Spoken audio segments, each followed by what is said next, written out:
كرنفال اللي داروا نظام اليوم سيء الديكور. ضحكم ونشوفوا اول يعني مشاهد الكرنفال نتاع هذا النظام. انظروا هذه زعما 8 نتاع الصباح جابوا لي ميليتير الجنود، جابوهم بزي مدني يعني مع الساعة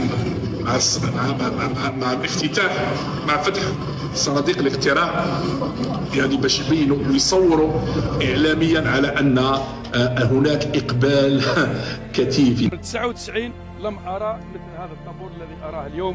هذه بشرى خير، ومن الشباب ما من الكبار، يدل على أن نسبة المشاركة ستكون كبيرة.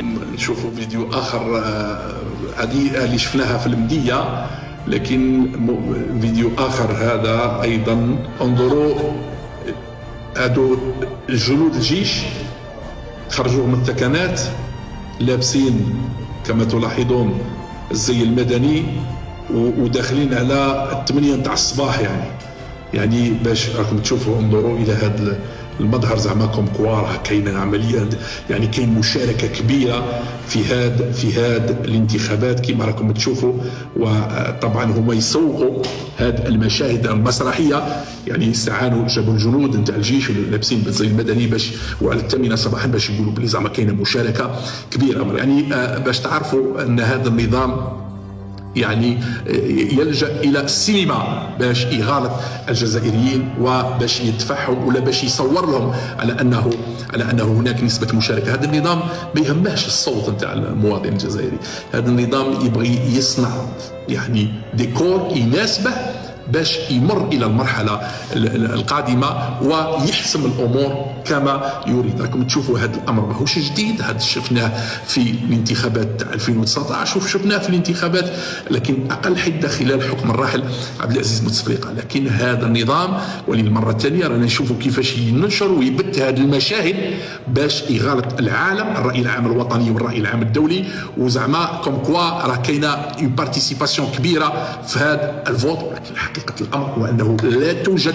مشاركة شعبية ولا يوجد اكتراث بهذه الانتخابات، لأن الغالبية نتاع الجزائريون يدركون بأنها انتخابات محسومة أصلا لصالح من عينه الجيش، وهنا أقصد عبد المجيد تبون. إذا تتكرر المهزلة نتاع 12 ديسمبر 2019 اليوم 7 سبتمبر 2024، وغادي من بعد على الساعة الثانية يعاودوا يقولوا باللي راه لحقت ال 15% ومن بعد يطلعوها. أنا أعتقد أنهم غادي يطلعوها إلى أكثر من 40% لو تو دو بارتيسيباسيون، يعني نسبة المشاركة، باش يحسوا روحهم ألاز، يعني على خاطر قل من 40% غادي يقولوا بلي كوم كوا ما راش عندنا يعني قبول وما غاديش يقبلوا بها. يعني هما اللي في السلطه هذه يعني هذا العسكر هما اللي يحدوا الان نسبه المشاركه اللي ترضيهم باش يقودوا المرحله.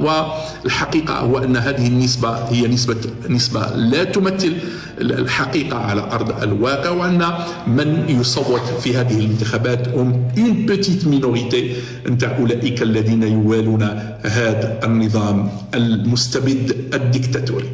بالله عليكم اي واحد عاقل يشوف نظام حكم هذا اللي يحكم 60 سنة البلاد نتاعنا، أكثر من 60 سنة، فاشل رغم كل الثروات ورغم كل شبابنا يهرب خلال الأسبوعين الماضيين. العشرات بل المئات من الجزائريون غادروا يوميا سواحل الجزائر نحو سواحل اسبانيا. لو كان كان هذا النظام في المستوى، لو كان هذه منظومه الحكم في البلاد يعني خلق او زرع الامل في نفوس الجزائريين، شكون اللي يخرج من بلاده؟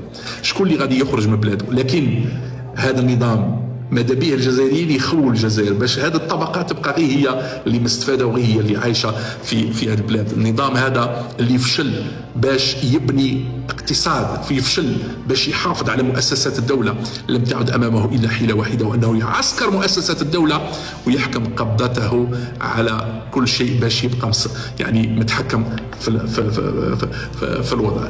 اذا انتخابات فاشلة، انتخابات لا معنى لها.